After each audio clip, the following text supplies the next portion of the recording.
so the first quote from this week's Parsha.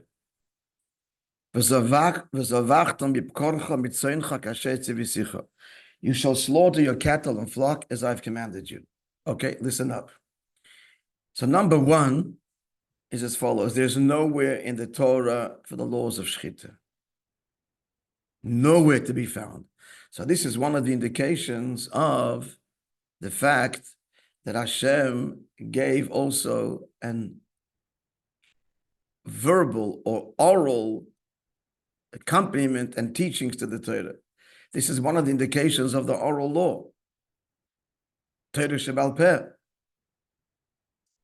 Because there were those throughout history that argued that the only thing that is divine is the Torah itself, and everything else has been conceived by the sages.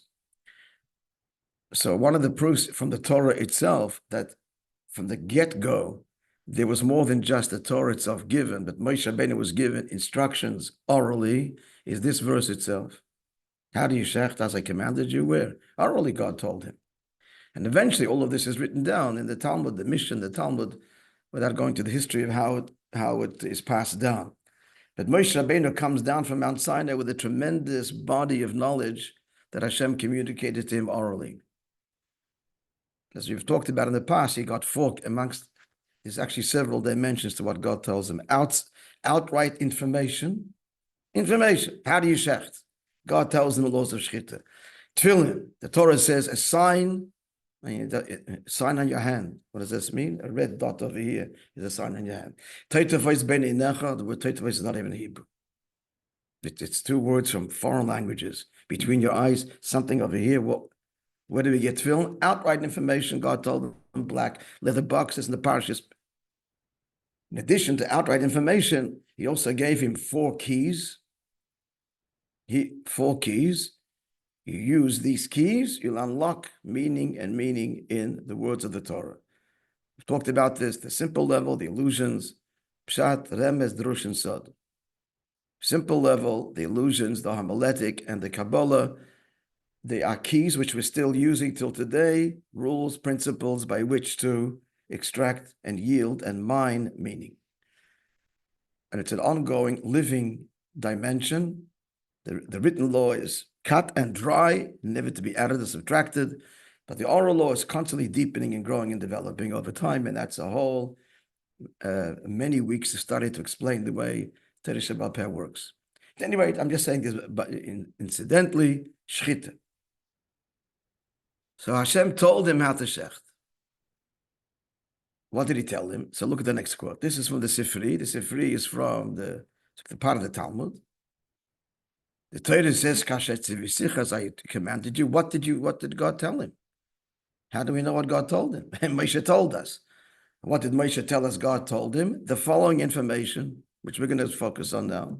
Melamed, he was taught orally then. Look at the English. The teacher that Moishe was instructed orally by Hashem on Mount Sinai and received the Torah that kosher slaughter involves the esophagus and the trachea. In Hebrew, the veshet and the kana. That's a kosher shechita. As opposed to chopping the animal's head off or any other, shooting the animal in the head or any other way of slaughtering or killing the animal. That's not kosher. A kosher slaughtering involves the windpipe and the food pipe, or the esophagus, the food pipe, and the trachea, the windpipe. Moreover, Hashem told Moshe Rabbeinu more information. And that for a bird, it's sufficient to sever the majority of one of them, the sheichet, shechts, the majority, their pipes, of either the trachea or the esophagus. It's a kosher shechita. And for an animal, he has to shecht the majority of both. Now, he can cut through completely both for both, of course. We're saying the minimum. The minimum for a kosher shechita is a bird, the majority of one of the two signs. For an animal, the majority of both. We're going to explain the message in the light of Chassidus. Before we get to that, let's look at the next quote. The next quote is, you have to click on it to get the full thing. This is from the Gemara in Chulin. We'll read it in the, you can get the whole quote in it. It gets cut off a bit at the top and bottom. So we'll read the English. The Gemara relates that a passerby from the Galilee taught. But he taught this in the Beis HaMedrash, in the house of study where the sages convened. He said, fitness for the consumption of animals which were created from dry land, he says animals, we just learned this law now, is accomplished. Fitness means, the word kosher means fit. That's what the word kosher means. Fit. In the case of food, fit to eat. Kosher tefillin, fit to put on your arm and your head. Kosher mezuzah, fit to put on. Ready, prepared, ready.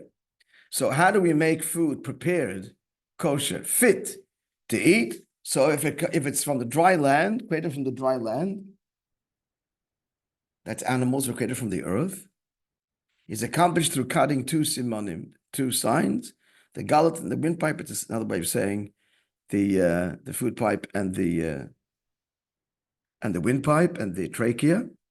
Fitness for consumption of fish, which were created from the water, is accomplished with nothing. You don't need shchita, so no slaughter is required. Fitness for consumption of birds, which were created from the rekak, which is a mixture of water and earth. So it's a lesser demanding shchita than the animal, is accomplished through cutting one siman. And then interesting thing at the bottom, Rav Shmuel of Kap, I don't know how to pronounce this. In the Hebrew, it's the Aramaic, it's Kapatuka'a. Anybody knows what that is? Cappadocia? Okay, never heard of this place. He says, know that birds were created from a combination of dry land and water, as they have scales on their feet like fish. Interesting observation. Now let me explain this in the light of Chassidus. What is shchita? Cappadocia is in Turkey. In Turkey. Oh, there you go. It's still around? What? It's like still around. Seems. Doesn't say ancient. Yeah, so he came from Turkey. Historical region in central Anatolia, Turkey. There you go. Historical, yeah. Talking about this, Shmuel came from there. It's a fascinating thing. I'm sure that this is explained, that these teachings were not available locally in the Beis Medrash, but it came from a passerby from the Galilee and someone from Turkey. Interessant. I could give an explanation, but let's just talk about the teachings. So first of all, what we're seeing like this, these three animals. Animals come from earth, birds come from water and earth, and fish come from water. So already clearly the symbolism, earth is much more physical. Water sits atop. You have water, the water's on top.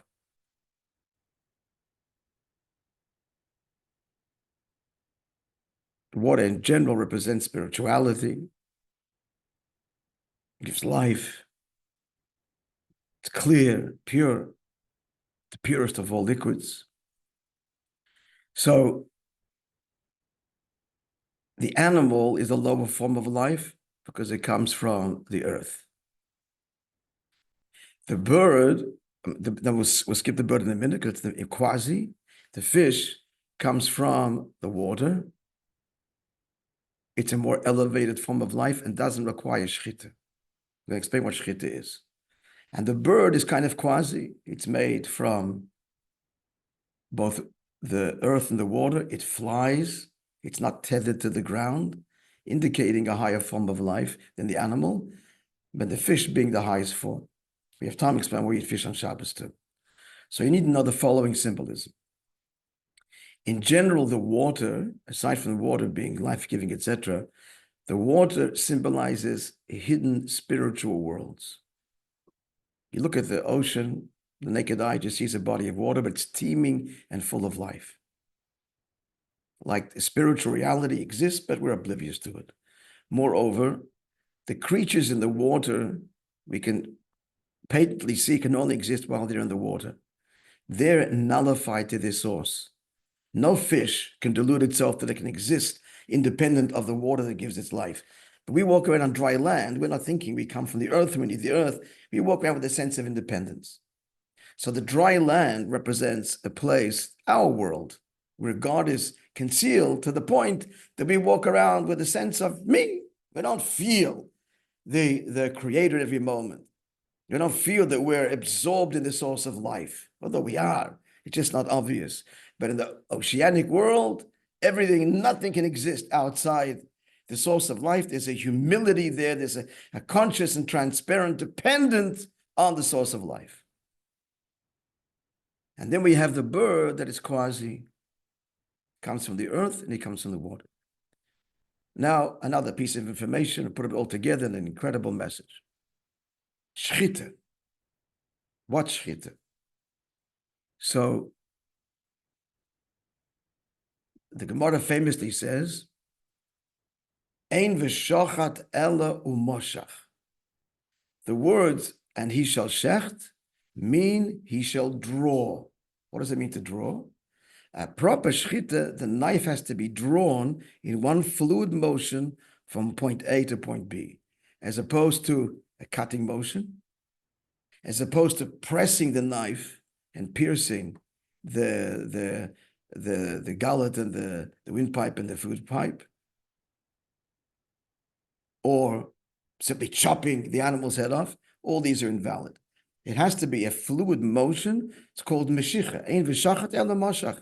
It's got to be a fluid mode. Now, what does this mean? A parallel in halacha. In halacha, when you acquire something from somebody else, it belonged to them, and now you're buying it or they're gifting it to you. So, halachically, it doesn't become yours, even if you pay for it. If a person pays for it by law, he has the right to say, you know what, I changed my mind, and the sale is nullified, because it really hasn't become yours yet. When does it become yours? When you draw it into your possession. It's called meshicha. You literally have to take the object and take it in your possession, or lift it from point A to point B. If it's an animal, literally you got to lead it. If it's real estate, you can't move real estate, but you've got to plow, but you've got to do some kind of act. But things that can move, metaltalin, meshicha, you have to draw it. Because you're drawing it, you're expressing, it's going from your domain, now being acquired by my domain. After that's done, there's no retracting. If you want to retract, you can't. If I wants to buy it back, it's his business. You can't say take it back, it's yours now. It's bona fide sold. Meshicha. It's the same word. It's going from one domain to the other domain.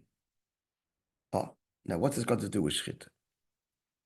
So in general, a very kind of out-of-the-box question.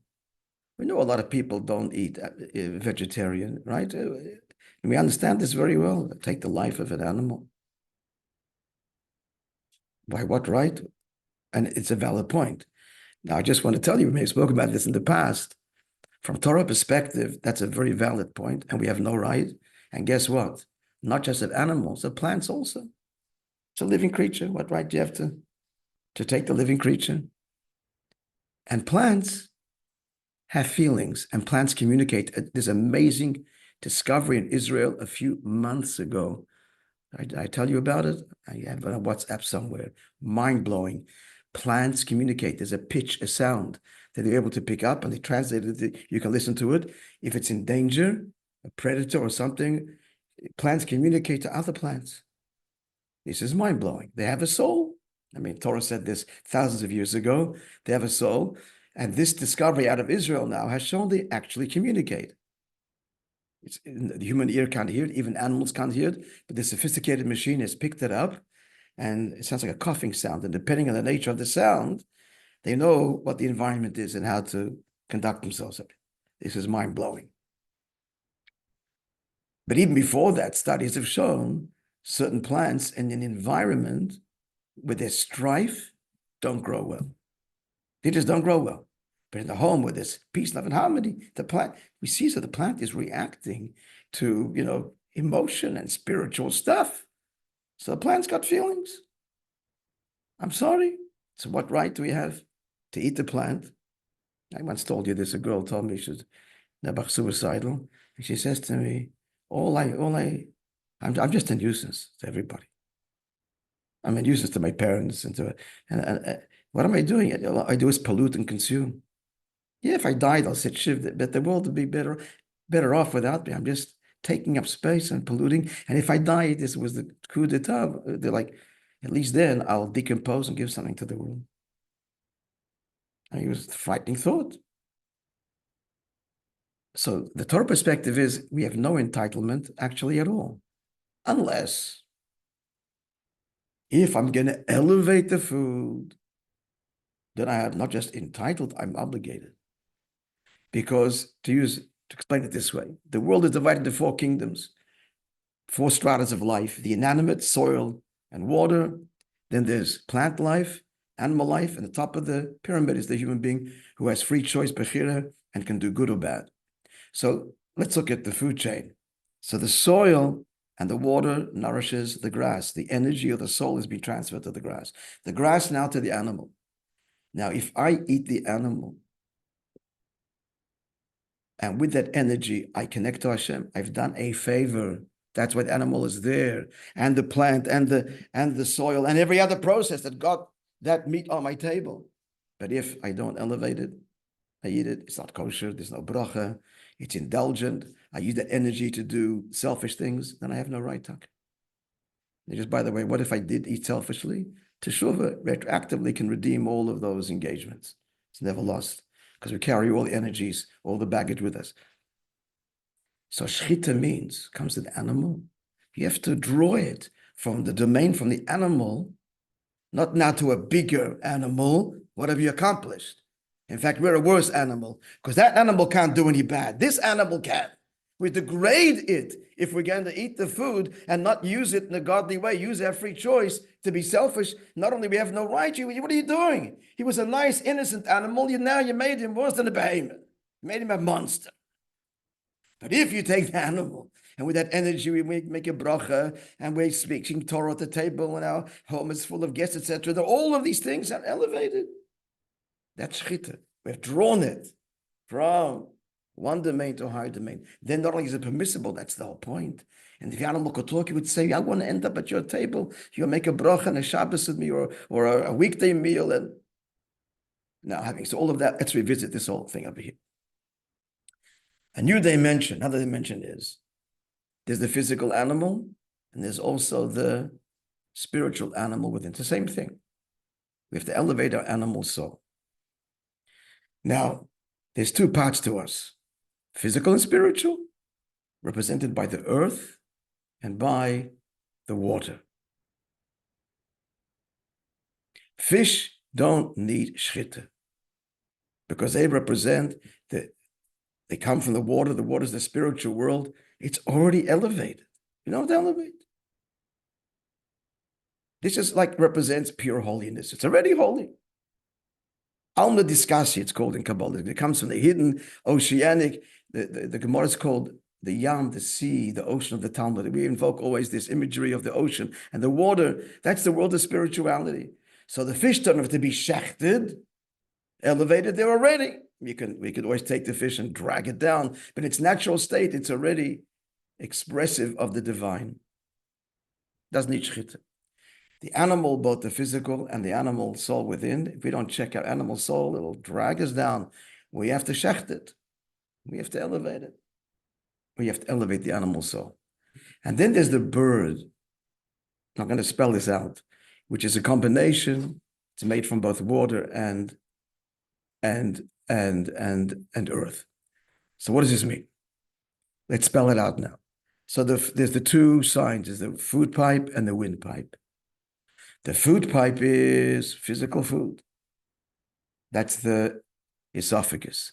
The trachea, the windpipe, that's the life, the breath of life. The neshama is called the breath of life.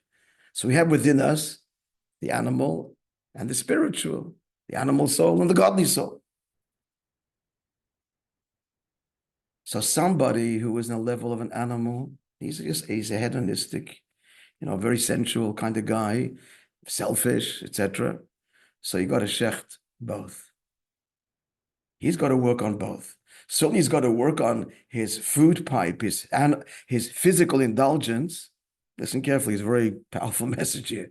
His physical indulgence needs to be worked on, and you got to do so l'shem shemayim, and you got to shecht it, and you got to elevate it. But even his spirituality has to be elevated, because he's a coarse person, and even his spirituality can be, even his Shabbos and everything else, it's holy and everything else, but he's into the ego part of it. He's into all the external things. That needs tinkering too. You got to shecht even the windpipe. Never mind his physical part of his life needs to be elevated. Even his so-called spirituality, if he's an animal kind of guy, a brutish kind of person, he's got to work on even his ruchnius. The fish we put on the side because the fish represents, the tzaddik. We eat fish on Shabbos because we're all elevated to that level, kind of, that world.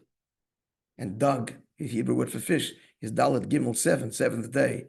Shabbos is the day we all enter into the world of the oceanic spiritual world. We're not engaging the world. But then you have the bird. The bird is in between. He's not so hedonistic. He's a more refined person. So here the halacha is, you don't have to shech both. You work on one, it'll spill over into the other. As long as you're engaged in elevating yourself, whether you're working on your spirituality or you're working on the physical part of your life, if you are the bird kind of person to begin with, you're not so tethered to the earth, then halach is just shecht one, and it's a good shchita, because you're the kind of person that if you work on yourself in one area, it will naturally embrace the other area as well. Whereas the animal guy, or the behemoth kind of guy, you got to spell it out. You got to work on your physical, and you got to work on your ruchnius, on your relationships. Everything's got to be clear. Now the final message. But the halacha is you don't cut it completely. In any case of shchita, don't cut it completely. What does it mean don't cut it completely? Hashem is saying, I don't want you to completely surrender yourself, your appreciation, your enjoyment. That's important to me. There's got to be this element of, I want you to enjoy the Shabbos meal. And I want you to enjoy your spiritual accomplishments. I mean, people can, you can say, if he's enjoying, or there's an element of enjoying his ruchni, it's selfish already. No. Simcha, tainug, even in your spiritual accomplishments. Don't shecht complete. Don't want robots. It's complete surrender, and you have no opinion, and you're being led. I want you to enjoy. I want you to be part of it. But there's the shchita part of it. The enjoyment is the appreciation of where it comes from and how it's being used. But don't sever the ego completely. Not in your physical pursuits, and not in your spiritual. You can enjoy making the deal. And there's an element of, you made Baruch Hashem, a good panasa. There's an element of physical satisfaction. Don't kill that. Because first off, you kill that, you're not going to make money then. And you got to make money, you'd have to be a giver and give a lot of tzedakah. So don't kill in your gashmias, and don't kill in your ruchnias either, the personal satisfaction completely. I want you to enjoy it. That's the motive to grow and to grow and to grow. So in all cases of shchita, it's not complete severing, but dafke, your element of the ego, shminish b'shminish, he says about the biggest Talmid Chacham, there has to be an element of pride, personal pride. Otherwise, you're going to be abused and taken advantage of, and you will not contribute. The person must take pride in his accomplishments, both in the physical world and the spiritual world, but a humble kind of pride. If pride is the whole thing, no good. Shchita, but not completely. That's the message here. The fish remains, he's kule, he's the tzaddik. He don't need any shchita.